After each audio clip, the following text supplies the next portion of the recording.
muchas gracias de verdad, de corazón, por su presencia en este acto que prorroga el programa cultural de nuestra agrupación y además siempre con invitados que suscitan a la vista de Estado un gran interés. Y sin más, tiene la palabra la presidenta de la agrupación territorial, señora Eva Trías, para dirigir un saludo a todos ustedes.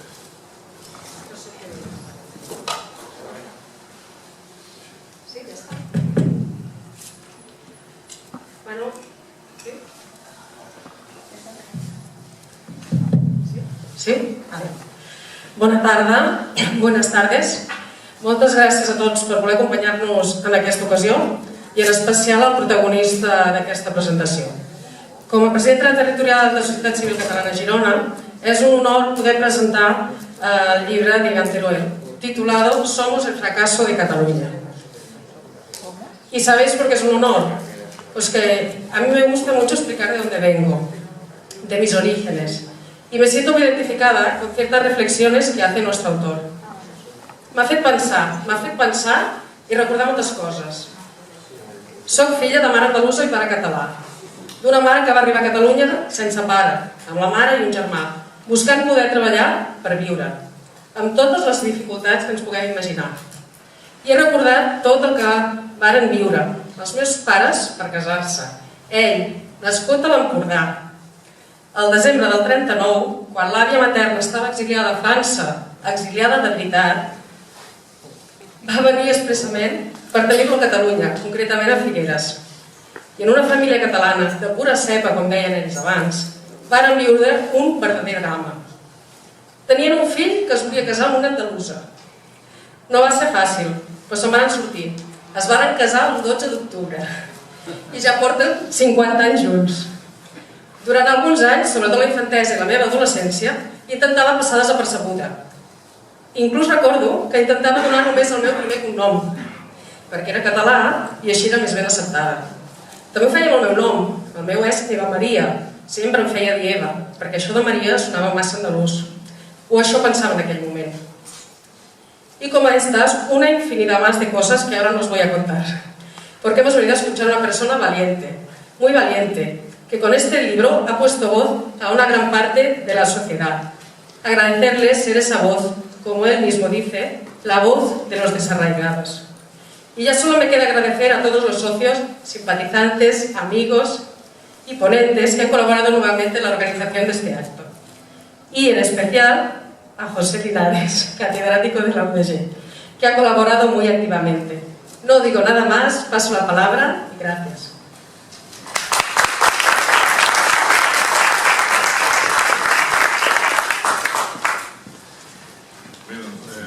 Moltes gràcies i això no hauria estat possible sense el concurs de moltes persones, de qui us acaba de parlar, Eva, i de Elda, que sempre desbloqueja temes administratius i d'altra mena, o sigui que estic molt content de l'ajut que rebem cada cop que afrontem un treball com aquest.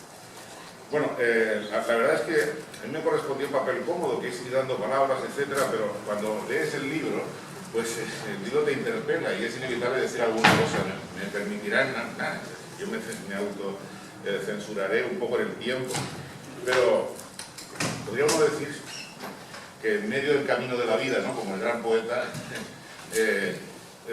Iván nos sorprende con un relato biográfico. Realmente no es ficción porque es la historia de su linaje familiar, y a mí lo primero que me llamó la atención es la gran calidad literaria de ese relato biográfico.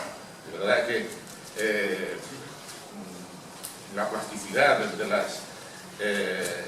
las descripciones y la sinceridad de no ocultar ningún detalle que, a pesar de ser vivido en carne propia, al menos en las de sus padres y abuelos, pues lo refleja sin esa tendencia a disimular o a suavizar. De manera que yo creo que si se hubiera mantenido en este nivel, todas las otras reflexiones que tanto se esfuerza en hacer por contextualizar, por explicar, ya surgen en el lector, al menos en el que conozca ese contexto al que se refiere. De manera que a mí me parece una prosa realmente extraordinaria, de verdad, no está al alcance de cualquiera escribir de esta manera y referirse a esos referentes pues, de las generaciones anteriores, de la suya propia y de las etapas de su joven vida, ¿no? De manera que a eso se añade ese segundo libro, ¿no? Con las reflexiones del propio autor, donde intenta contextualizar y explicar lo que le pasa, lo que le angustia, lo que le... y dos potentes reflexiones al principio y al final, que provienen naturalmente de Félix Ovejero, que es en el terreno de las ciencias sociales, yo creo que el que más instrumentos de análisis ha puesto encima de la mesa, ¿no? Para intentar comprender el fenómeno. Y luego un vibrante relato periodístico de Julio Valdeón, ¿no? Al final, que también pues, aprovecha la crisis constitucional norteamericana producida con la toma caótica, ¿no? Del Capitolio, casi a unos años de distancia de la no resuelta crisis constitucional en la que estamos todavía. De manera que no hablo más, pero tenía que decirlo, me da algo. Es decir, a continuación, pues pueden hacer esa reflexión ya como auténticos presentadores del acto, Elena y Ángela, que para nosotros pues precisan de poca presentación, pero basta decir que han estado las dos muy implicadas y han hecho posible un informe sobre una serie de quejas lingüísticas que han registrado de una manera muy minuciosa y además han puesto en un contexto que permite identificarlas y que permite, en fin, como si fuera, yo creo que la metodología científica de Elena, que es bióloga, pues es como si tuviera que identificar especies y tal, y un poco de linneo, ¿no? El procedimiento que ha empleado para todo esto. Y en cuanto a Ángela, pues es una persona con la que siempre que hablo de estos temas me demuestra que lleva más de 40 años en esta materia, que es una luchadora y una conocedora pues del principio de los tiempos. Realmente toda su biografía tiene que ver con los temas que nos ocupan. Me parecen, por tanto, dos personas idóneas y mucho más para presentar mejor que yo el libro de Ina. Pues, Elena, si estás más cerca, luego Ángela, en una breve primer flash sobre la lectura del libro, ¿no?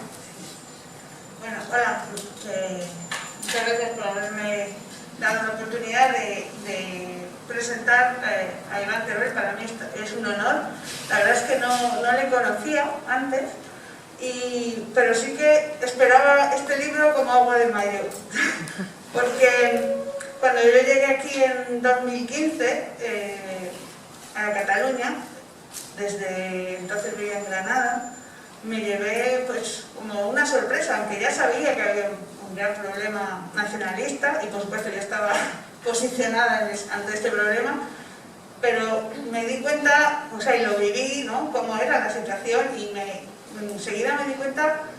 Bueno, primero empecé a pensar, pero ¿cómo puede haber? Porque yo trabajaba en un centro de investigación y la gente muy normal, pero luego cuando llegabas a hablar de estos temas, entonces salía una vena irracional y unos enfados que, bueno, pues al final me daba una sensación extraña. ¿Qué ha pasado aquí, no? ¿Ha pasado un ovni, los ha cogido a todos, les ha lavado el cerebro? ¿Cómo? Pero con el tiempo, viviendo y hablando con mucha gente, me di cuenta que es que realmente, bueno, entre los que, digamos, lo han mamado desde pequeños porque están en familias catalanohablantes y los que lo han sufrido desde pequeños, pues cuesta mucho, ¿no? Y yo misma empecé a sentir esas cosas y a preguntarme si yo estaba siendo, lo que dice Iván Terrés un poco ese libro, si estaba siendo yo la paranoica, porque además te hacen sentir así, ¿no? Como que eres exagerado, pero luego lo ves muy claramente otras veces. Y bueno, pues era algo que yo, con todo lo más, me coincidió todo lo que pasó, ¿no? En 2017, como a todos, y al vivir esto, pues sentía que el caso se repetía una y otra vez. Cuando hablabas con cada una de las personas, siempre era el mismo patrón. Entonces decía, esto hay que contarlo, hay que explicarlo, porque en el resto de España no se entiende, ¿no? Y bueno, entonces vi esta noticia de este libro a través de la entrevista que le hizo Antonio Robles en el Catalán, muy buena entrevista, os la recomiendo que la leáis. Y bueno, pues me compré el libro y lo estuve leyendo y efectivamente es que era decir, esto es lo que yo estaba buscando, un libro que explique esa experiencia, no solo que siempre sea el relato de los nacionalistas identitarios, sino que también alguien cuente el relato de las personas que son hispanohablantes, que nacieron aquí o que vinieron aquí y que sin embargo han vivido siempre bajo al final es un yugo. Puede sonar muy estereotipado, pero es que es un yugo de decir, no, es que tú estás por debajo, la tierra es nuestra, esto es nuestro y tú estás de trabajador invitado y a veces no tan invitado. Y entonces, bueno, quería simplemente, supongo que muchos, no es mi caso, o sea, muchos conocéis a Iván Teruel, pues porque además ha sido muy activo en redes y muchos creo que habéis estado con él, interactuado con él. Pero bueno, por si hay alguien que no lo sepa, pues yo, Iván Teruel, sabéis un poco su biografía, nació aquí en Gerona en 1980 y bueno, estudió aquí en Gerona filología hispánica y luego hizo un DEO con una tesina precisamente sobre el tema sobre el que luego ha escrito un libro, que era la diferencia entre la literatura de Mario Vargas Llosa y de Arguedas, ¿no? Pues Mario Arguedas, que era más indigenista, como veis, también ya ahí apuntaba las maneras quizás, ¿no? Porque todos los temas un poco, no somos un caso único en el mundo y al final todo está relacionado. Y además ha escrito varios libros de relatos, ha ganado varios premios, un libro de relatos que también hablas de él en el libro, ¿no? El del El oscuro río del tiempo. No he tenido ocasión de leerlo, pero he escuchado algunos cuentos, microrelatos que tienes en YouTube, donde los lees. Y bueno, la verdad es que son inquietantes, son bonitos y a la vez inquietantes. Además uno me inquietó especialmente porque contabas la experiencia de un niño que se ahogaba con un globo, que luego he visto en una entrevista que era una cosa autobiográfica que a ti te pasó. Sí, sí. No me acabé ahogando porque si no Sí, me estabas contando. Pero el mal rato lo pasé, ¿eh? Pues yo también pasé por ese rato una vez y esa sensación que contabas de llegar a decir, esto es, ya me voy a morir, ya está. Es como una especie de sensación de aceptación a la vez que de histeria, es muy, muy curiosa. Bueno, me llegó mucho. Y con este libro, pues también, la verdad es que me ha pasado, cuando lo leí con algunas de las partes, es que hasta me lloré, vamos, cuando contabas lo de tus abuelos, cuando su llegada, la primera llegada que tuvieron a Gerona, que tuvieron que dormir, intentaron dormir bajo un puente, al final en una casa, en construcción, bueno, la verdad es que la historia es muy bonita y efectivamente, como dice José Luis, es muy sincera, porque además yo creo que se desnuda y luego además no solo se desnuda a su familia, sino que también luego desnuda cómo ha sido ese su proceso, por el que ha pasado, que es el proceso que todos hemos pasado un poco, ¿no? Intentar comprender, decir, a lo mejor efectivamente yo estoy equivocado, lo que allá implica pues una honestidad intelectual, no es solo decir, no, es que me tengo que conformar, es que realmente uno, si es honesto, trata de decir, a ver, efectivamente a lo mejor me estoy equivocando en algo y revisa sus cosas, es lo que deberíamos hacer todos, ¿no? Lo que pasa es que, claro, también ahí está el riesgo de que luego uno no sepa, entre eso y la concesión para no sufrir más, ¿no? Pues, pero luego encima eso es que, esto es lo que me ha pasado a mí en Cataluña, pero aquí es muy duro esto, pero a la vez te ayuda, decanta mucho a la gente y ves que, o sea, la gente que ves que va en contra de la corriente por una causa justa, realmente es gente que sabes que puedes contar con ella y que es gente de gran valía. En los tiempos duros es cuando se ve esto, ¿no? Y entonces ahora he estado, de hecho, me quedé en paro, me fui de Cataluña y ahora he vuelto y por un lado estaba dividida, por un lado tenía la pena de no querer volver y por otro sí querer volver, porque aquí he dejado a gente muy buena y ahora la reencuentro. Y dejo de hablar de mí misma, perdón, disculpad por esta digresión.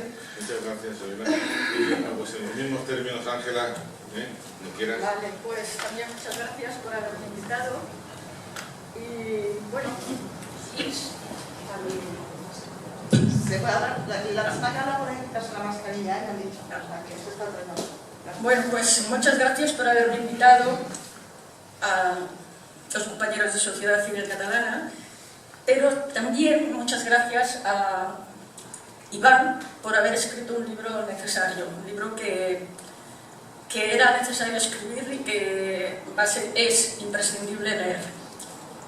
A mí me parece, espero que sea lo que fue, lo que ha pasado en el País Vasco, que hay una eclosión de publicaciones, de novelas, películas, documentales sobre el tema que ha pasado, ¿no? El tema del terrorismo. Nosotros no hemos pasado un tipo tan grave, pero hemos pasado otro tipo de presión. Y yo creo que debiera haber esta reflexión, no solamente de forma teórica, sino también de forma novelada. Y creo que una de las primeras novelas podría ser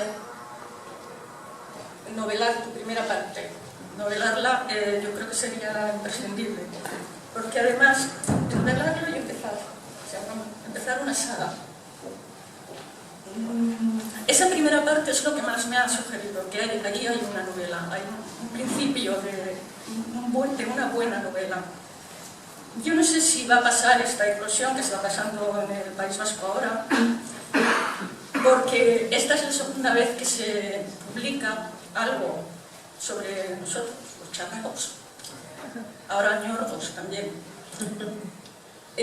La primera vez fue en 1958, cuando Paco Candel, que creo algunos lo habréis leído, escribió un primer artículo en castellano en una revista muy pequeñita que se llamaba La Jirafa.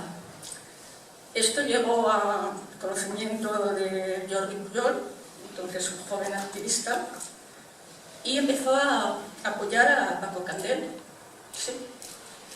Entonces, en el año 64 publicó su libro, que se publicó primero en catalán, Els altres catalans, y después en castellano.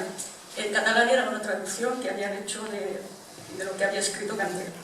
Candel pudo escribir su libro gracias a que detrás tenía el apoyo financiero de Jordi Pujol. Entonces, no hubo ninguna respuesta a este libro. Fue un libro protegido por el nacionalismo desde el principio.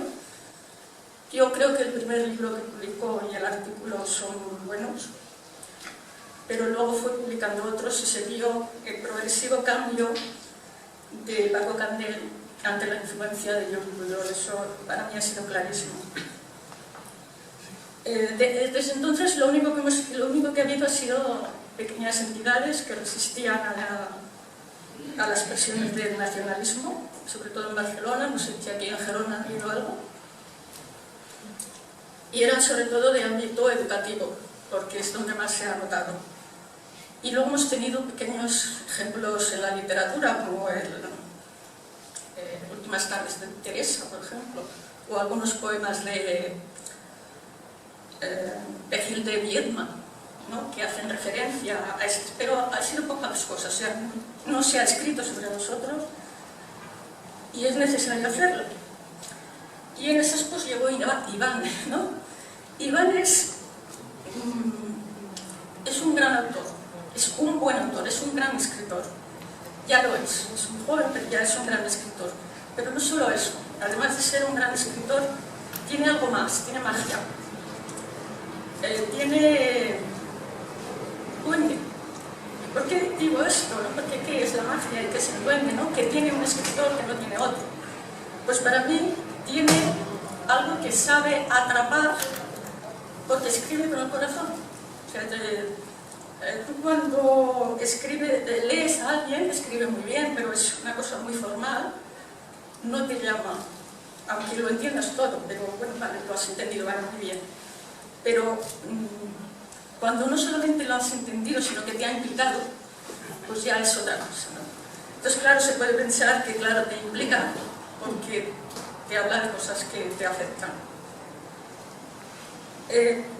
Bueno, ya digo que la primera parte para mí es como una novela. Bueno, debiera ser una novela, debería hacerlo. Y por eso yo quería concentrarme más en lo que es la segunda parte, porque es la que nos afecta a todos, ¿no? Que es la parte en la que él llama el proceso de catalanización, o sea, cómo hemos llegado a esto, ¿no? Entonces se centra en un tema que yo también lo he vivido mucho, lo he vivido varias veces, y es aquella sensación de que te están llamando la atención porque estás hablando en castellano, ¿no? Y tú sabes que te están entendiendo, ¿no? Que es la primera función del lenguaje, entenderse. Y tú no les exiges que te hablen que ellos te hablen en mi idioma, ¿no? Hablen el suyo, yo puedo hablar en el mío, ¿no? Es igualdad, ¿no? Y yo no me ofendo porque ellos hablen en su idioma, porque se ofenden si yo me hablo en mi idioma. Bueno, pues este proceso, que a ti te parece que no tendría que existir, a mí me lo parece, yo lo viví, como lo explica él, ¿no? O sea, intentando entender al otro, llega un momento, y aceptarlo, que sus ofensas no son ofensas. O sea, solamente ellos se pueden ofender. Tú no te puedes ofender por lo que te digan. Tienes que aceptar lo que te digan, ¿no? Aunque se estén riendo de tu idioma, usted, como hemos visto estos días, están diciendo imperialista, bueno, no sé, igual en el siglo XV, y una determinada clase social, igual sí que lo era, pero han pasado 5 siglos y bueno, ha sido hora de cambiar la mentalidad respecto a un idioma, ¿no? O, no sé, ahora no recuerdo ninguno de los ejemplos, no lo tengo en mente, pero sí me ha llegado al pensamiento de que en realidad sí que somos, o por lo menos lo hemos sido, lo que dice Félix Ovejero en la introducción, somos encajadores. Hemos sido encajadores, hemos encajado todas las ofensas que nos han querido hacer y las hemos encajado con una sonrisa. Hemos encajado no solamente las ofensas, sino que aceptamos el relato. Estuvimos aceptando el relato sin rechistar, ¿no? Entonces, bueno, ¿y cómo pasó? ¿Cómo lo hicimos? Bueno, pues porque fue un proceso paulatino, un proceso en el que no te dabas cuenta, en el que había que contar que nosotros no teníamos ninguna conexión entre nosotros, no nos conocíamos, cada uno en su mente, a pesar de haber encajado muchas cosas, seguía pensando, seguía viéndose aislado, no teníamos ningún tipo de organización. Además, descendíamos de familias humildes, como las que describe mi familia, es prácticamente igual, y nuestras familias, nuestros padres, trabajaron hasta 18 horas diarias. Entonces, ¿qué tiempo podían tener en organizar ninguno, ni en siquiera en pensar que si el catalán o el castellano? No tenían tiempo, simplemente. Trabajaban. Nuestros padres y nuestras madres trabajaban igual tantas horas como ellos, si trabajaban en una fábrica, y si no, pues porque iban acá a limpiar la casa de algún médico o de alguien que podía pagarlo, claro. Entonces, no teníamos ningún tipo de organización, ni sabíamos por qué nos estaban haciendo eso. Además, o sea, lo que nos pasaba es que cuando recibías una cosa así, como lo que él describe, te quedabas, intento acordarme de cómo lo explica él, y decía, o sea, con una perplejidad atónica, o sea, te quedabas atónico. Una perplejidad paralizante, digo, es decir, te quedabas perplejo y te quedabas allí, es decir, la propia perplejidad te incapacitaba para articular la respuesta, porque ¿no? decías, ¿por qué me dice esto? ¿No? Y luego al final acababas, porque te lo dicen tantas veces, que acababas aceptando, pero algo te decía que había algo que no funcionaba bien. No, la encajabas, pero algo quedaba ahí diciendo que eso no era así. Y bueno, eso no era así, el eso de verdad no era así, pues fue en 2017, aunque ya otros empezábamos antes a decir eso no es así, pero 2017 creo que fue cuando todo el mundo dijo no, esto no es así, esto no es así. Yo creo que nos conocimos en un grupo que era Patriotismo Constitucional, creo. Puede ser, no soy capaz de ubicar el momento exacto ni el lugar, pero... Creo que fue el momento que... Yo creo que sí. Nos juntaron una persona que no sé si quiere que se sepa su nombre, nosotros mejor lo decimos, pero bueno, era una organización que se llama Convivencia Cívica Catalana, que eso sí que la lideraba Teresa Freixas, pero el trabajo lo hizo. Y bueno, allí nos encontramos, pues yo creo que igual, a lo mejor algunos de los que estáis aquí también, ¿no? Y fue donde nos empezamos a conocer y verdaderamente destacó Iván, porque lo que escribía tenía magia, tenía algo que los demás igual no sabemos transmitir, ¿no? Y bueno, yo creo que ya desde el principio empecé a decir, ¿quieres colaborar en el catalán? No sé si te acuerdas. No te convenció. En el catalán tampoco es que Sergio Fidalgo tampoco estaba muy convencido de que yo le aconsejara algún tipo de... no estaba. Y bueno, me parece que bueno, tienes que hacer esa segunda parte, pero sobre todo no olvidar la literatura porque eres un escritor. Me quito la mascarilla. Bueno, voy a hacer una primera ronda de agradecimientos, cosa que hago siempre, o sea que a los que hayáis venido a alguna presentación más y veáis que me repito, pues no me lo tengáis en cuenta. En primer lugar, muchas gracias a José Luis, Elena y Ángela por vuestras generosas palabras.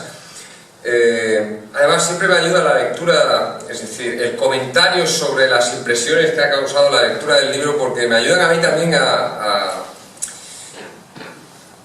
reparar en algunos aspectos que quizás me habían pasado desapercibidos, porque bueno, todo el mundo sabe que cualquier escritor le pierde la distancia a sus propios textos, ¿no? Y siempre es interesante ver la perspectiva de los demás, ¿no? Bueno, estoy muy contento porque por fin han podido venir mis padres y mi tío Antonio, que tenían que venir a la presentación de Barcelona, y bueno, mi tío estuvo ahí, estuvo mal, y me hace muy feliz porque ellos son protagonistas del libro, pues ya lo digo en la dedicatoria, que en la primera parte del libro prácticamente la han escrito ellos, porque ellos son los que me han referido las anécdotas y yo prácticamente me he convertido simplemente en una correa de transmisión. También, aunque ya lo hago también en el libro, nunca está de más insistir, gracias a mi mujer también, porque Patricia, porque, en fin, como digo ahí, ella es condición de posibilidad siempre. Yo puedo escribir porque ella me permite ciertas cosas, Y después también quería agradecer la presencia a todos los asistentes, pero en especial a algunos a los que hace mucho tiempo que conozco virtualmente y por fin a algunos he podido saludar. Fernando, Manuel, ¿verdad? Y al fondo, Eugenia,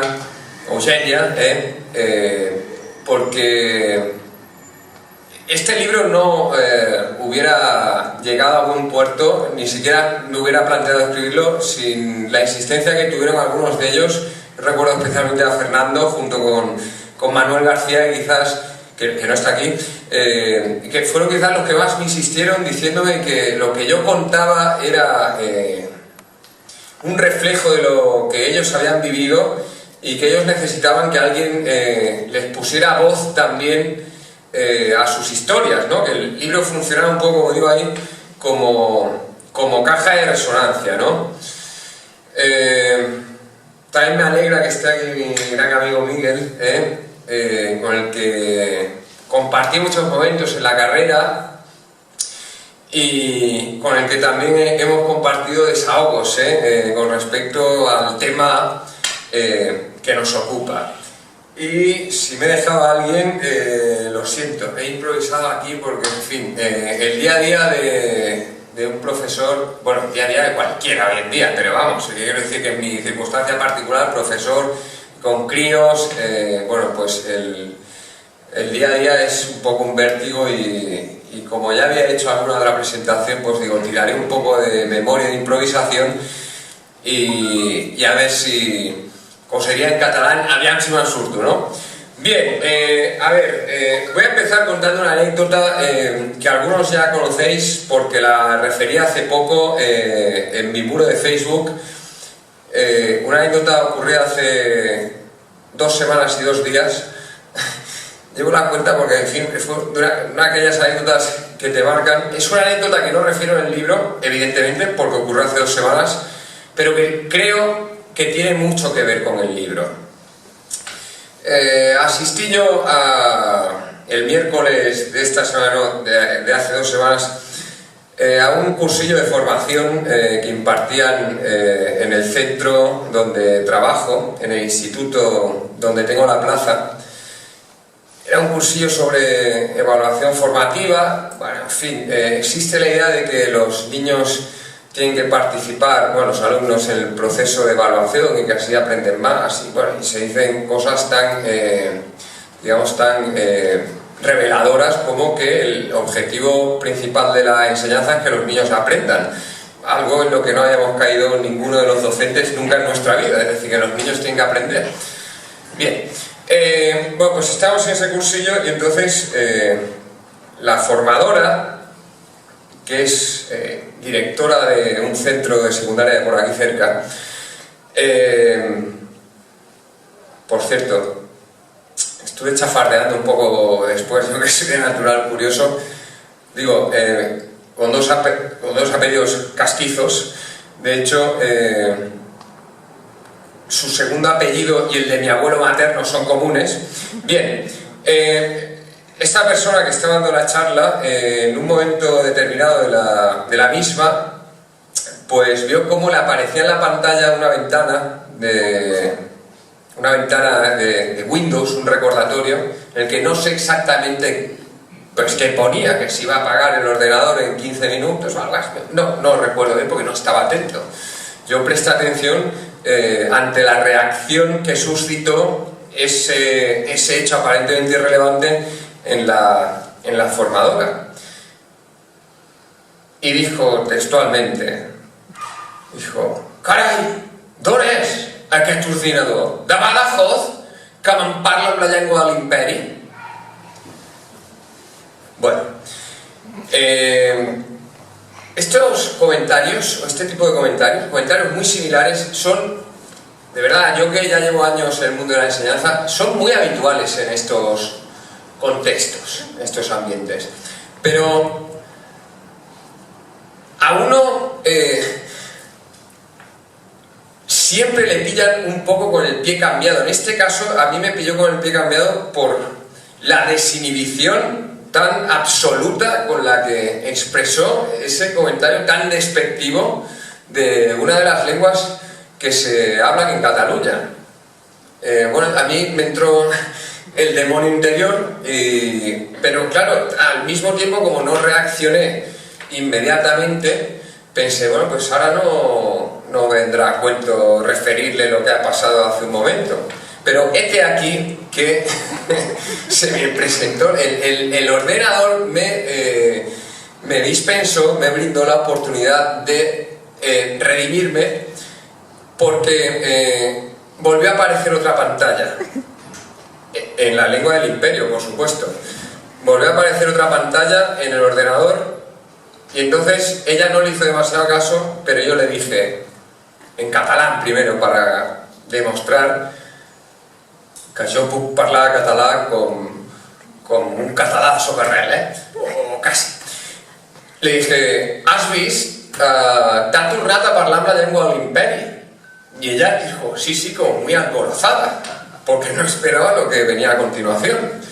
Y entonces le dije, bueno, si no te importa, te voy a hablar en la lengua del imperio. Y ya en ese momento, porque, en fin, es que yo he nacido aquí y es que he vivido muchas situaciones y es que ya conozco el percal.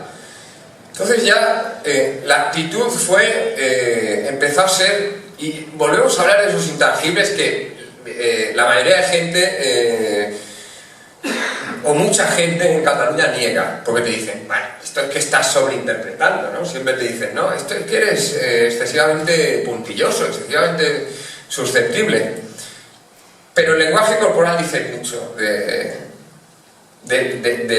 la actitud e incluso del carácter y del trato, ¿no? Se me acercó como si yo fuera un adolescente y me dijo, sí, además me va a venir muy bien porque hace mucho tiempo que no la practico, ¿eh? Y dije, ya me lo imaginaba. Y entonces le dije, no, mira, mire, no sé si la traté de usted, da igual. Le dije, no, mira, es que, digo, tú vienes aquí con el rollo este que hay que integrar al alumno en el proceso de evaluación, de que hay que hacerlo sentirse partícipe del sistema, porque, en fin, eso repercute positivamente en su aprendizaje, pero tú has aprovechado la mínima ocasión que se te ha presentado para hacer un comentario muy despectivo de una de las dos lenguas de Cataluña.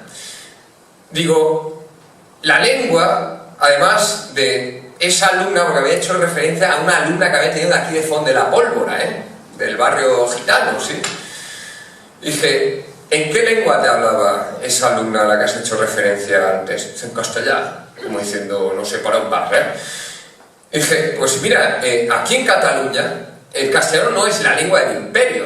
Aquí en Cataluña el castellano es la lengua de los pobres. En fin, esto es un poco simplificador, ya lo sé. Es decir, no todos los que hablamos castellano somos pobres, no es eso. Pero la lengua abrumadoramente mayoritaria de las clases populares es el castellano, ¿no? Incluso entre los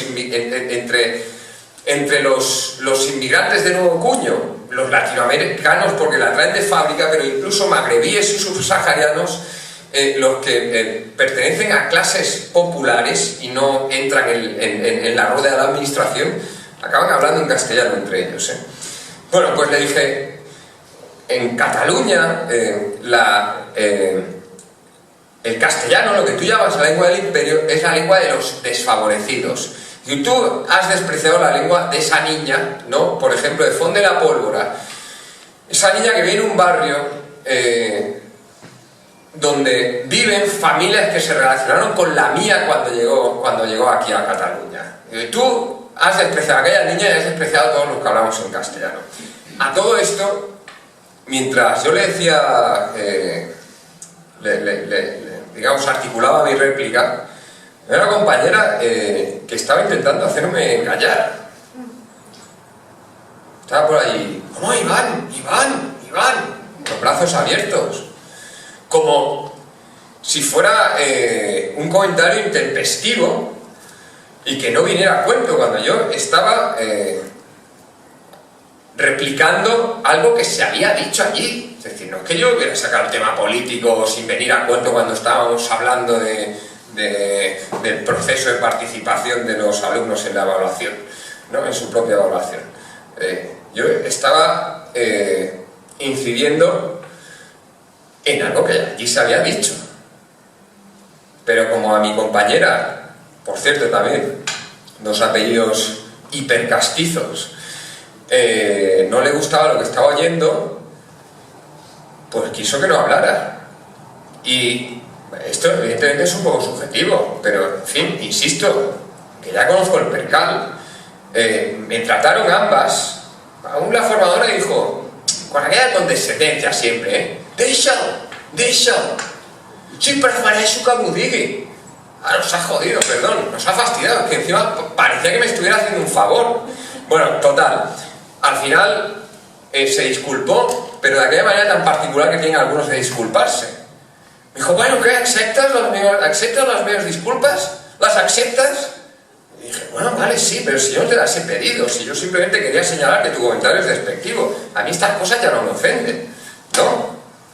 Bueno, y después encima tuve que soportar que me regañaran porque había dicho que lo suyo era una cháchara con ínfulas de trascendencia. Y me empezó a decir, perquè jo he estat allà, yo he estat a escolas rurales y tal. Y yo pensaba, bueno, yo he estado en clase con adolescentes, ¿y qué me estás intentando decir? Bueno, en fin.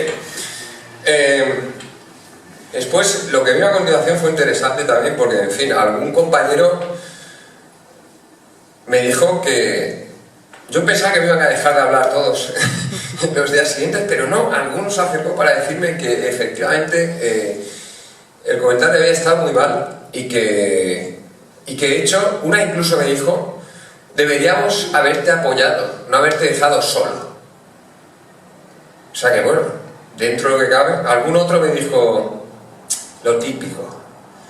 Comentari era ofensiu, però clar, poder les formes i els arguments no hi estic del tot d'acord, que es una forma velada de sucumbir de nuevo al estereotipo que los españoles somos personas irracionales, sanguíneas, porque es curioso, me decía una persona que no vive aquí, un escritor sevillano, que claro, que debíamos ser especialmente cuidadosos en mantener las formas y en ser exquisitos en la réplica para que no les diéramos la razón y pareciéramos españolazos.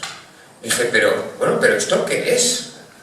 O sea, resulta que por estar en contra de los independentistas, nosotros no tenemos ni el derecho de ser vehementes ni el derecho de que te molesten las cosas, lo que tú decías, Ángela.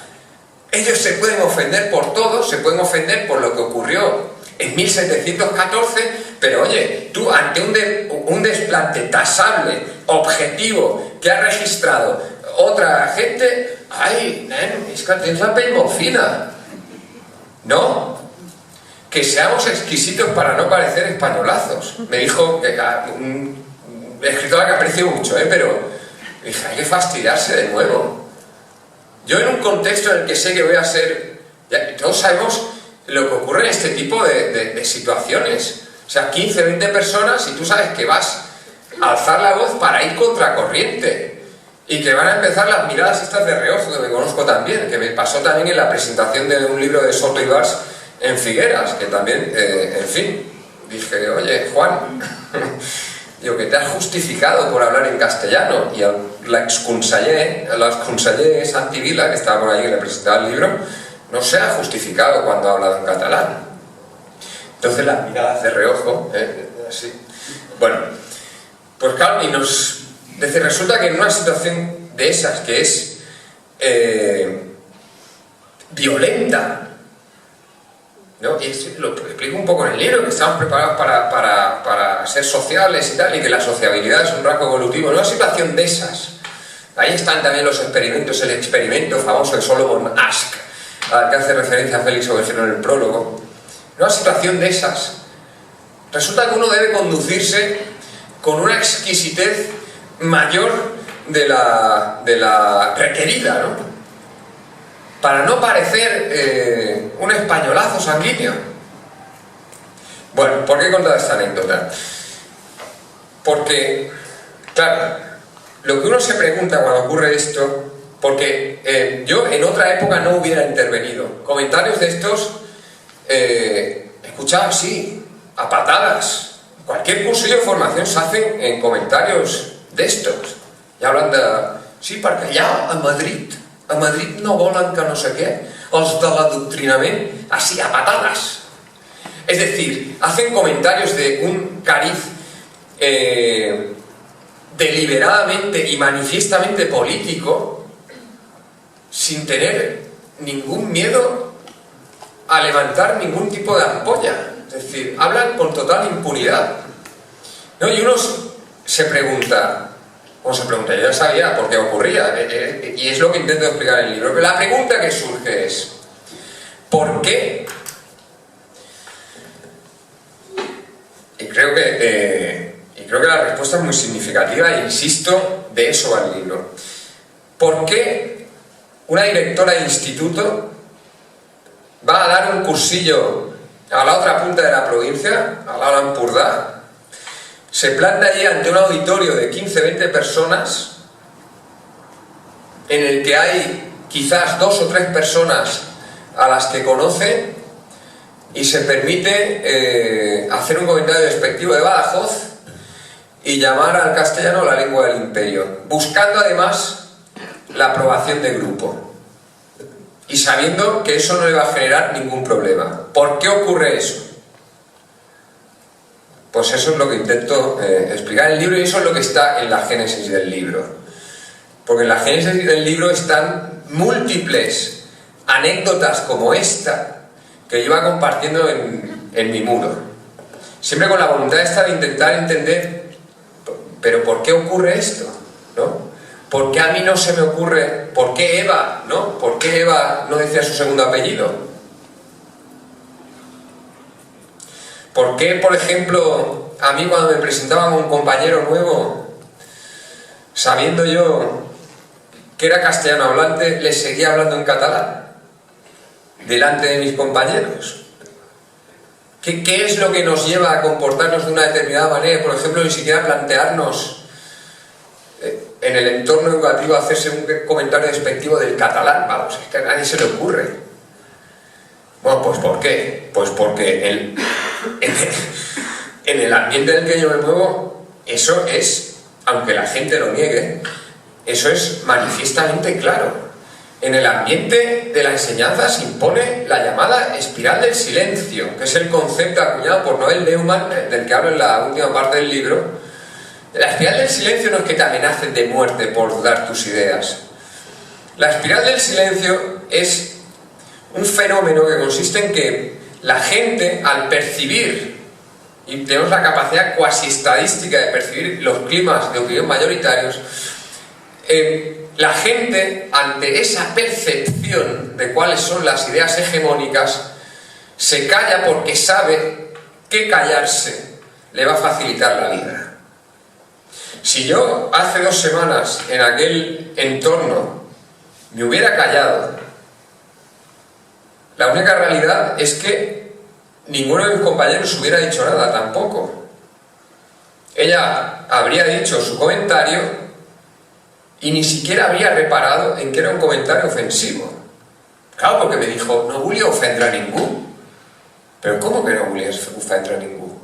Esto tiene una relación directa con una anécdota que cuento en el libro, donde la profesora de música de mi hermano, también después de una victoria de aquellas del Barça, dijo, y una butifarra pels del Madrid.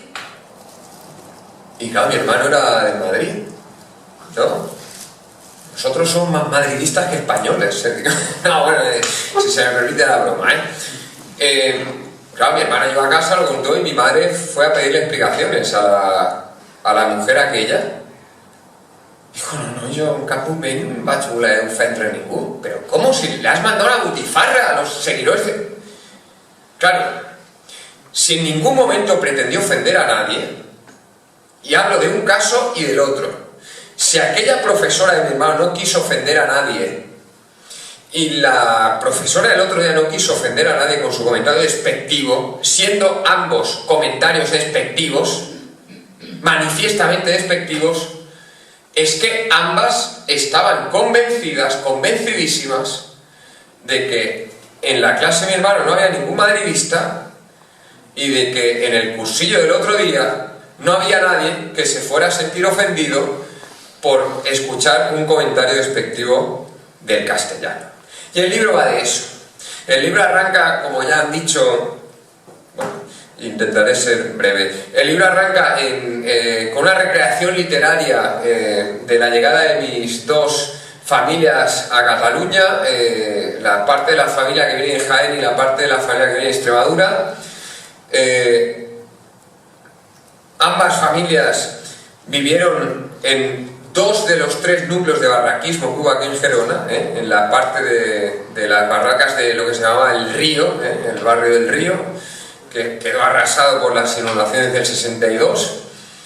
aunque mi familia no estaba aquí, porque bueno, como cuento en el libro, vinieron aquí en el 48, después a cabo de 3 años más o menos volvieron a Jaén y después volvieron de nuevo para instalarse definitivamente en el 65. Y después mi familia materna que vivió en la zona de Las Pedreras, otro de los núcleos de barraquismo aquí de la ciudad, ¿no?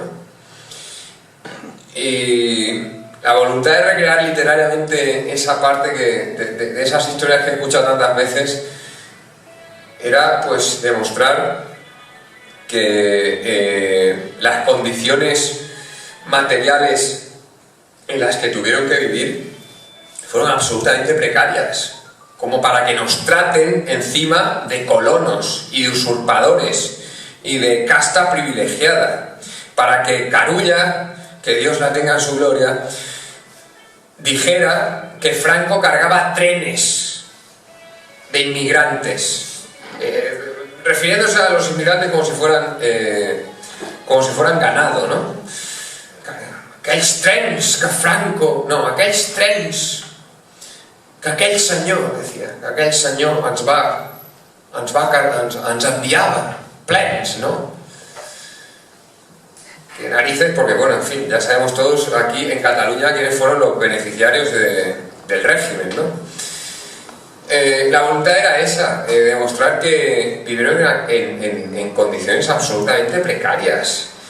Y como decía Ángela, si se pasaban la vida trabajando, ¿por qué mi madre tuvo que soportar, como cuento del libro, que su jefa le dijera es que tants anys que portes aquí, encima con el tonito ese que me conozco también, que han dicho tantas veces, mi suegro también me dice que se lo han dicho 40.000 veces, ¿no? De Cádiz lleva desde los 8 años aquí, también se lo han dicho 1000 veces. És que no sé, amb els anys que portes aquí, com no parles encara en català. ¿Por qué hemos tenido que soportar eso? ¿Por qué encima hemos tenido que agachar la cabeza y justificarnos? No, verás, tal. Es que yo me expreso mejor en castellano, es que es la lengua en la que pienso. ¿Acaso un catalán hablante, perdón, se justifica cuando habla en catalán?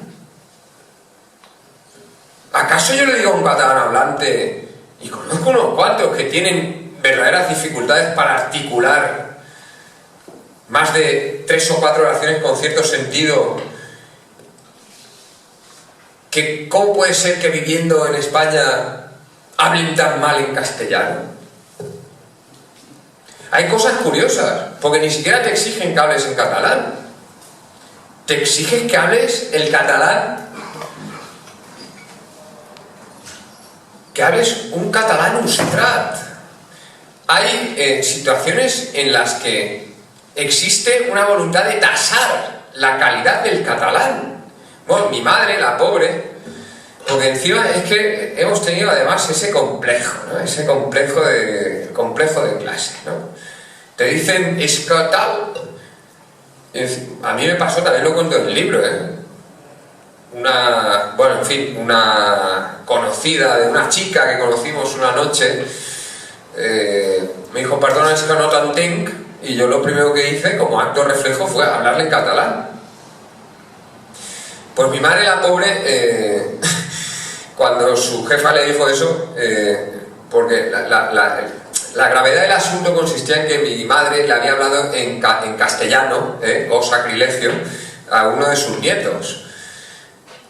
Y claro, y entonces mi madre a partir de aquel momento pues le chapurreaba 4 palabras en catalán al niño, y claro, aquello no colmó el ideal de pureza de su jefa. Dijo, no, Consuelo, millor que no, perquè per parlar-lo tan malament millor que no el parlis. Cuando yo, y esto lo cuento en el libro, ya voy a ir acabando, cuando yo estaba de funcionario en prácticas y vino la inspectora a evaluar mis prácticas para ver si era competente o no para la función docente, bueno, pues vino a una clase, vino como yo lo hacía. Yo soy profesor de lengua española, de castellano. Y bueno, después fuimos al despacho del director y allí estuvimos hablando, y allí me estuvo preguntando algunas cosas y tal. Y en un momento de la conversación me dijo, tens un català molt maco, fas les esses sonores y las vocals neutras. Y oye, es que yo me hinché como un pavo. Dije, vaya, ya paso por uno de ellos, cuando hablo en catalán. Porque claro, hasta entonces, pues en fin, me había costado un poco, ¿no? ¿Por qué cada vez, esto también lo planteo en el libro, por qué cada vez que me decían que hablaba muy bien el catalán me sentía tan orgulloso? Bueno, a mi madre le ha encantado siempre que hablemos el catalán, ¿no? Mi madre ha dicho incluso a veces, fijaos si mis hijos son inteligentes, que hablan el catalán. O sea, claro, porque no, es que además lo hemos considerado, Jorge me contaba también, Jorge García, una anécdota también, ¿no? Aquello de, si quieres ser alguien en la vida, aprende el catalán, en tiempos de Franco.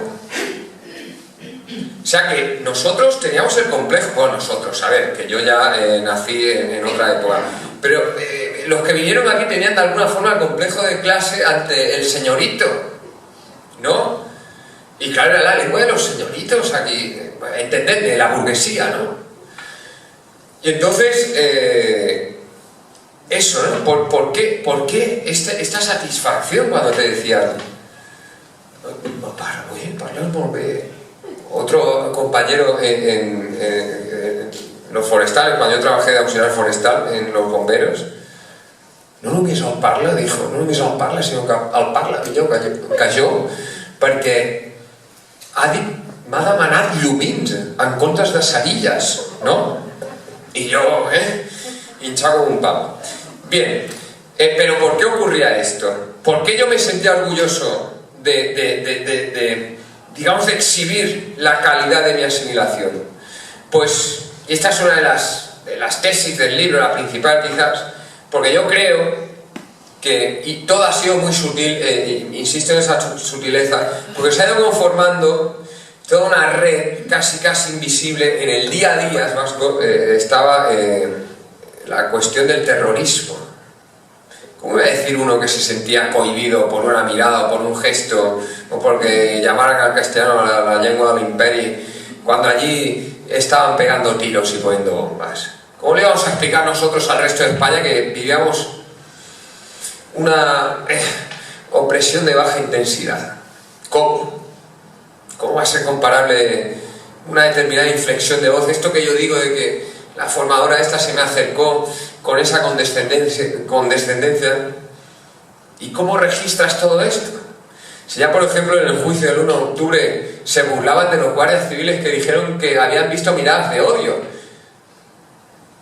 Y se reían como si no tuviéramos la capacidad, y esto es lo que intento analizar en la última parte, como si no tuviéramos la capacidad de percibir emociones básicas en el gesto de los demás. Pero ¿cómo no vamos a ser capaces de percibir una mirada de odio? Pues se burlaban. Si se burlaban de las miradas de odio, dile tú a un nacionalista, bueno, ya me ha ocurrido pues en las redes, en alguna entrevista en la que pues que ha tenido un poco más de repercusión, pues ha ocurrido esta cosa tan curiosa de negar lo que estás diciendo y a continuación, con su actitud, avalar lo que yo expongo en el libro.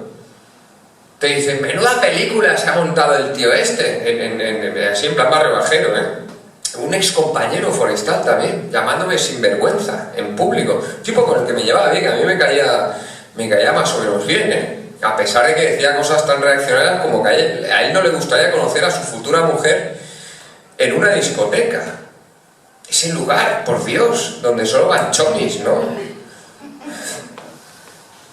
Decía cosas de estas y yo no se las tenía demasiado en cuenta. Si hubiera sido al revés, yo no hubiera entrado en un muro público a poner la parida, aunque me hubiera parecido una barbaridad, porque pues yo qué sé, le tenía aprecio, porque hay cosas más importantes que la política.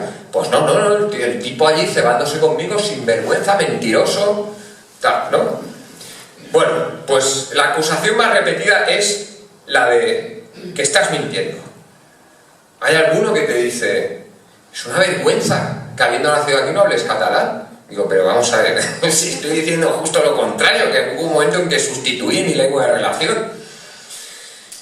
Bueno, pues te acusan de que estás mintiendo, porque según algunos quiero entrar en algún partido político y tal, y que vol treure rèdits y tal, no sé qué, ¿no? I a continuació te dicen, i home, clar, perquè si porta tants anys aquí, el mínim que es pot exigir és que aprenguin la llengua d'aquí i la cultura y se integren. Esta palabra que produce un poco de escalofríos. O sea, me estás diciendo que lo que cuento del libro, que es precisamente que hay una sutil presión para que te mimetices con el ambiente, que esa sutil presión no existe, pero me estás diciendo a continuación que me tengo que aprender el catalán y tengo que utilizarlo si me quiero sentir integrado. Y eso no es un mecanismo de presión. Y en fin, cosas de estas, ¿no? Y el libro, bueno, en fin, va un poco de eso, explico un poco el proceso que me llevó a esto, a sentirme orgulloso de hablar catalán y a cambiar mi lengua de relación en ciertos ambientes, y al final intento dar un poco de cobertura teórica a todo lo que he contado. Y ha habido una cosa interesante que ha dicho José Luis, y acabo, lo juro, y es que, y también me lo dijo Rafael Arenas, el catedrático de Derecho Internacional Privado de la Autónoma, que hace poco lo vimos allí por los suelos intentando aguantar la carpa de Isacabar, que de alguna forma me justifico demasiado, y es cierto. Siempre digo que quizás son experiencias muy subjetivas, que cómo se demuestra eso, cómo se pasa de la anécdota a la categoría, y seguramente porque yo tenía en la cabeza mientras escribía el libro las reacciones que iba a suscitar, y una de las primeras iba a ser esta que estoy constatando, y es que me trataran de mentiroso, ¿no? Y que estaba fabulando. Y dije, no, pues yo lo voy a demostrar, digamos, de forma rigurosa, no demostrar, sino voy a aproximarme al tema de manera rigurosa. Y de qué ha servido de nada, porque me han seguido llamando mentiroso, fabulador y sinvergüenza, ¿no? Y bueno, yo por mi parte ya estoy, y bueno, no sé si no abrimos turno de preguntas. Bueno, la primera cosa es que Iván no ligar micrófonos. Esto es una cosa que hemos descubierto. Ha debido retumbar una voz potente que yo de todo el rato he temido que, no sé, que las vibraciones en este viejo edificio, porque Iván, tú tienes que conseguir que los chicos te hagan caso, y bueno, yo creo que lo consigues, porque creas unas ondas sonoras que, con una claridad. Bueno, algunos se asusta incluso, pega un respingo y todo lo que... Pues sí, no le hace falta eso. No, perdona por la... De eso se trata que... Me dijo una compañera que es que hablaba con el diafragma, que no sé cómo se hace, pero parece ser que hablo con el diafragma. Hablas con todo, vamos a decir. Y te apasiona. Yo creo que eso también se nota en la escritura, ¿ves? Es que esto conecta con tu escritura. Es que es exhaustivo, es decir, mira, lo va a contar seguro, pam. Y entonces yo creo que lo que procede, la verdad, es que el público que conoce estos hechos, que tiene su opinión, pues también pueda decir algo, ¿no? Es que siempre estos actos hemos dado la ocasión, y además Iván es una persona también modesta, porque el libro dice muchas veces, no sé si fue exactamente así, no sé si me invento algo, no sé qué, ese punto de honradez, ¿no? y de antidogmatismo, y luego también esa honradez de los caminos que ha transitado y que hemos transitado todos. Es decir, el decir, bueno, no sé, cede terreno, a ver si esto lleva a algún lado, ¿no? Si no, hablaré yo, perdona. Lo importante es que hablen ustedes, y seguro que el autor se lo va a agradecer. O sea que Arantxa les dará el micrófono.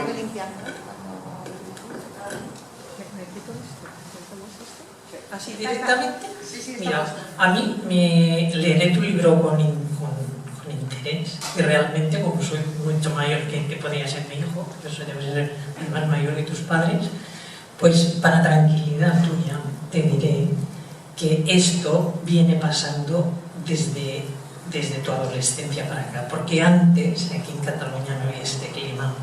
Esto te lo digo porque yo no sé, sería interesante analizar los factores que han hecho que la gente se vuelva así.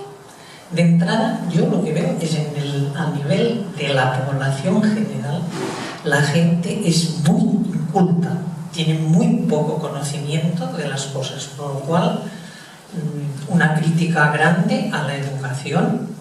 Y en cuanto a esto de lo que te ha pasado a ti, pues realmente te digo que yo, por lo que he vivido en la sociedad, esto ha venido empeorando en los últimos 20-30 años, porque antes no era así, había una convivencia muy tranquila de las lenguas.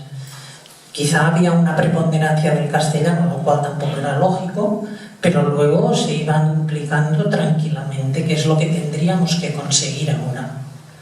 Y respecto a lo de tus padres, que realmente es otro capítulo que dices que has tratado, realmente en aquella época, si nos trasladamos a cuando ellos vinieron aquí, hay que tener en cuenta que la sociedad era muy pobre. O sea, debía haber una élite, que es lo que ellos cuentan, con el que trabajaba tu madre, ¿no? Aquí, que debían ser pocos, porque la clase media que vivíamos aquí éramos gente pobrecita, más bien. Es decir, mi familia era de una clase, mi padre era un funcionario, y aquí los reyes en una familia de 5 hermanos no aparecían nunca ni los patines ni la bicicleta. Aparecía un juego de la oca, aparecía el parchís, aparecían juegos de mesa. Quiero decirte que el nivel de cuando ellos llegaron aquí seguramente era un nivel de una sociedad muy pobre. Y entonces no había ningún conflicto de lenguas. Lo que había conflicto era quizá en unas élites de la clase media alta que eran bastante repelentes, pero no era lo general. Entonces, yo te digo que quizá vale la pena analizar por qué se ha embrutecido la sociedad de esta manera. Yo creo que la televisión ha hecho muchísimo daño. Y lo que tendríamos que conseguir es que las dos lenguas fueran totalmente equivalentes. Es decir, como decimos en casa, dice, oye, ahora me he visto una película y no sé si es en catalán o castellano que lo he visto. O como mis nietos, ¿tú por qué hablas diferente, abuelo? Dice, pero hablan las dos lenguas. Quiero decirte que se puede hacer, y en lo que se trataría es de que se pudiera hacer a nivel social, no a nivel familiar, ¿entiendes? Yo leeré con gusto tu libro, pero realmente esto hay que tener presente que es de los últimos años por acá. Sí, gracias por la intervención. Bueno, ahí discrepamos un poco, es cierto que en los últimos años se ha encanallado todo mucho, pero porque aquí se ha producido lo que diríamos el efecto de la rana hervida, ¿no? Es decir, claro, tú a una rana, si la metes a hervir directamente, pues salta e intenta escapar del agua hirviendo. Pero si la metes con agua templada y vas subiendo poco a poco la temperatura... yo refiero a anécdotas que me ha contado mi tío que apuntan a que todo eso estaba ya larvado y que paradójicamente encontró el medio más propicio con la llegada de la democracia, porque además, claro, los trabajadores que habían venido de otras partes de España les hicieron creer que una de las demandas de la izquierda tenía que ser el derecho a la autodeterminación, la defensa. Y yo cuando mi padre estuvo aquí en la manifestación de aquí, la primera en democracia de la diada del 11S, y bueno, ya le hicieron un desprecio, año 77, estamos hablando de hace 44 años. En Gerona. En Gerona, en la plaza, a la Plaza Cataluña. Importante, Gerona. Y bueno, mi padre, que estaba en la USO, fue allí con una bandera, no cuento el libro, fue con una bandera con una señera y con la bandera andaluza, y entonces aproximaron allí al responsable que había en la tarima, en el escenario, y les dijeron pues que, bueno, que eran de la USO, del sindicato, y que ellos como sindicato de clase, bueno, eso es lo que aparecía en la nota, que como sindicato de clase se solidarizaban con todas las demandas del pueblo catalán.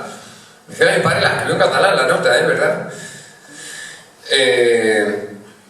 Mi padre, fíjate, cuando se habla, no us he volgut integrar, tal. Mi padre salió de la escuela para ir a recoger algodón allí en Jaén con 11, 12 años, y escribió la nota en catalán, porque ha sido un tío siempre muy inquieto y ha sido un autodidacta. O sea que fijaos si estuvo la voluntad de integrarse.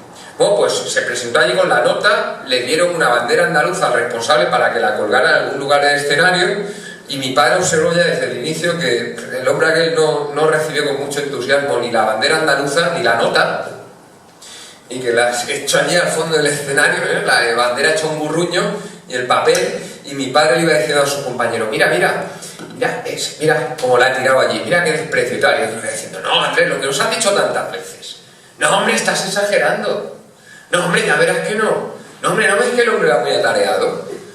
Y acabó la diada aquella, y efectivamente la bandera andaluza y la nota continuaron allí arrambladas al fondo del escenario, y ni se leyeron ni se colgó la bandera andaluza. Es decir,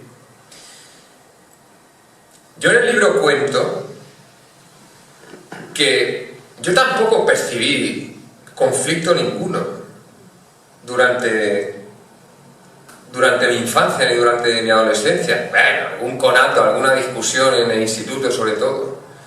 Pero eso quiere decir que el problema no estuviera ahí. Hay un libro muy interesante, bueno, magnífico de hecho, de Antonio Robles, que se llama Historia de la resistencia al nacionalismo, que cuenta que ya en los años 80 el mundo de la enseñanza, es decir, es que a Jiménez Los Santos le pegaron un tiro en la pierna por promocionar el manifiesto aquel de los 2300, año 82, 83, ¿no? Ese manifiesto, el manifiesto es del 81, año 81. Ayer, sí. Año 81, y el manifiesto lo único que decía es que se estaba arrinconando el castellano de las aulas y que fueran lo que usted decía, que fueran lenguas equivalentes. Pues a Jiménez Los Santos lo secuestraron, lo maniataron y le pegaron un tiro en la pierna, los de Terra Lliure. Y todo eso, y yo he hablado con profesores que han vivido en el mundo de la enseñanza y dicen, bueno, claro, había algún comentario, pero claro, lo que hay que plantearse es, en realidad, ¿cómo se interpretaba que un profesor cualquiera, aunque no estuviera a favor de las tesis nacionalistas, un profesor cualquiera que no se oponía al nacionalismo, abiertamente a los mantras del nacionalismo o a las ideas nucleares como la idea de nación, la inmersión lingüística, etc., y hablaba en catalán? Estaba mimetizado con el paisaje. ¿Qué conflicto iba a haber? Si no se... ¿No? Lo que pasa en los regímenes totalitarios. Bueno, pues aquí también se decía con Franco, hombre, había gente que lo decía, hombre, si no te metes en política se vive muy bien. Entonces, claro, yo creo que el proceso Pujol fue un animal político. Usted comentaba de Cardel, es decir, tenía a todo el mundo comprado, ¿no? Es decir, siempre se ha dicho que cuando un escritor iba allí al despacho de Pujol, lo recibía con su libro en la mesa. Me ocurrió una cosa parecida con... Bueno, en fin, no quiero entrar en eso, pero una cosa parecida con alguien que pertenecía a la extinta Convergencia de Unión. Te tenían contento. También me han contado cosas de las asociaciones andaluzas que organizaban la Feria de Abril, también como las tenían contentas. Entonces, claro, el oasis existía, por supuesto, pero era un oasis ilusorio, ¿no? 70, 78... Pero quiero decir que el proceso ha sido muy gradual y ya cuando nos hemos dado cuenta, Sí. ya no hay vuelta atrás, o es difícil que haya vuelta atrás, ¿no? Va a haber vuelta atrás seguro si lo queremos, no lo que los que Pero habrá que remar muy a contracorriente, y habrá que remar mucho. porque lo hemos dejado llegar demasiado. Porque, por ejemplo, en el mundo de la enseñanza, bueno, la anécdota que he referido, es decir, en el mundo de la enseñanza es que hay una unanimidad plena. Es que lo que yo viví allí en el año 2017 es que fue esperpéntico, es decir, compañeros saliendo en horario lectivo con los alumnos a protestar por el 1 de octubre, por la violencia policial. Encima dejándote... pero sí, lo más dramático fue cuando alguien de no sé quién de enseñanza entregó las llaves a Puigdemont, le entregó las llaves para que hicieran y utilizaran todos los centros. Eso es ya lo más dramático que se vio. Bueno, en entregar fin, las llaves del reino a Puigdemont para que se abrieran todas las escuelas. Yo sé cosas del 9N que no voy a contar aquí. Vale. Yo sé cosas del 9N que después cuando veía el juicio, que iban a por Dolores Ajenjo, que fue la única que se negó a entregar las llaves, y después sí acabó en Ciudadanos, pero ella no militaba en ningún partido, y que intentaron desacreditarla diciendo que claro, es que militaba en Ciudadanos. La mujer esta del curso de formación iba en las listas de Esquerra, en unas municipales de hace algunos años, ningún problema. Para ellos, es decir, el hecho de que pertenezcan a algún determinado partido político, y conozco a varios directores que militan en partidos que están en el poder. Resulta que, claro, la palabra de los directores que militaban en partidos que habían organizado el 9N estaba por encima de la única que se había opuesto. Y decían, no, esta miente porque es la única. Bueno, el 9N fue, bueno, insisto, me voy a callar. Mientras no se cierre TV3. Sobre esto, vamos a ver. Es verdad que yo cuando llegué aquí en el año 70, pues yo no percibí problemas. Pero en el 70, sí, más o menos sería el 71, empezaba a hacer clases de catalán. Tenía un profesor que iba a hacer clases de catalán. Y yo quería aprender el idioma que hablaban mis compañeras. Y primero tuve que convencer, porque se pagaban aparte, tuve que convencer a mi padre, y mi padre me decía, bien, ¿para qué? Porque claro, a ver, nos vamos a sacar un dinero para que tú hagas un cursillo y para qué lo quieres aprender. Y yo no quería aprender porque era el idioma que hablaban las compañeras que tenía. Y cuando ya me dijeron que sí, después de insistir mucho, se lo dije al profesor y el profesor me dijo que no, que yo no podía hacer ese curso. Claro, yo me quedé, hombre, con lo que me había costado hacer eso, pues ahora resulta que no lo puedo hacer. Y me enfadé, claro, me enfadé. Y al cabo de un tiempo, un día se me acerca por detrás y me dice, cuando seas mayor, ya lo aprenderás. Y pensé, ¿y si entonces no quiero? A ver, yo no quería aprender entonces, no dentro de cuando fuera mayor, ¿no? Pero, a ver, esto, no solamente eso, sino que luego en el año 80 y algo, una conocida, una señora que entonces debía tener la edad que tengo yo ahora, pues se me puso a hablar en la calle, era la madre de unas amigas, y me dijo, me señaló enfrente, una tienda, me dice, ¿has visto? Dice, mira, esa me dijo hace años que ella no hablaba ya catalán a sus hijos, porque ¿para qué? Dice, ¿has visto lo que han tardado? Lo que han tardado, no les conoceré yo nada a estos.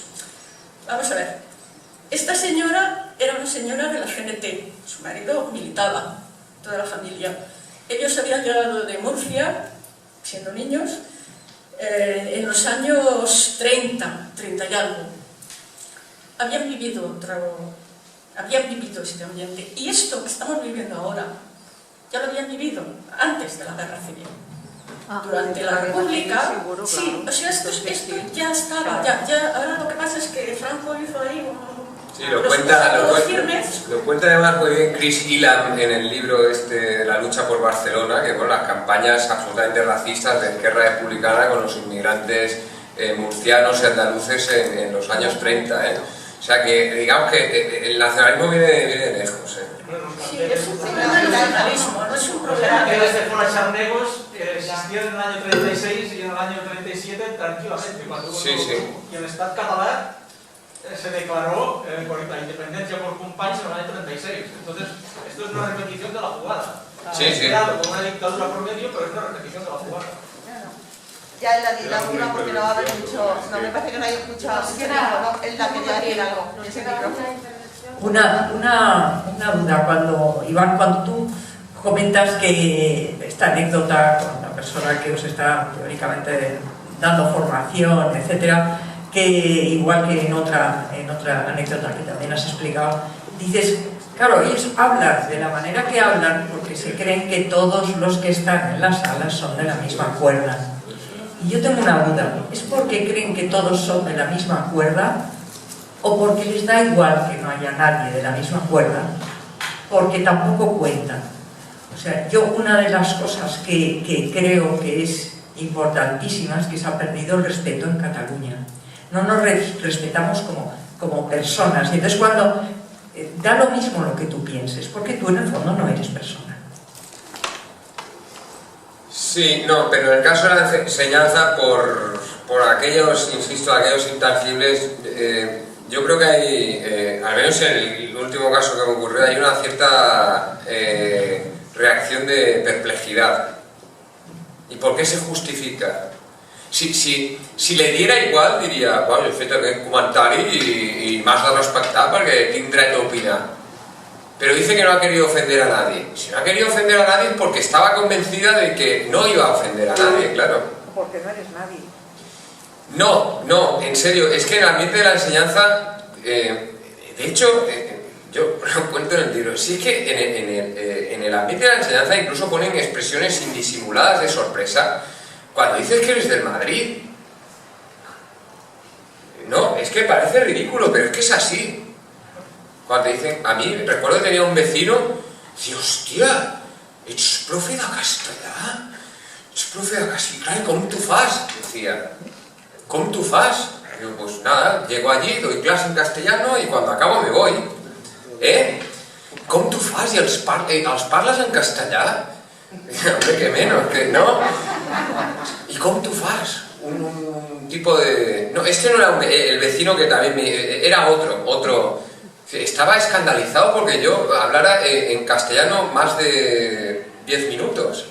¿Qué quiero decir? Que el ambiente de la enseñanza es que todo el mundo es de la misma cuerda. Ya sé que en otros contextos no, en otros contextos evidentemente dicen lo que les da la gana y les da igual, sí. Pero, insisto, el microclima de la enseñanza es muy particular, es muy particular.